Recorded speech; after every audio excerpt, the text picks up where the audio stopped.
సంకట పరిస్థితిలో ఉన్నప్పుడు ఆశలు వదలకండి.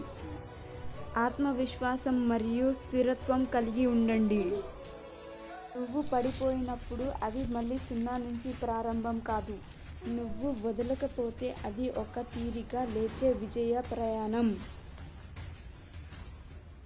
అందుకే ఎప్పుడు వదలకండి.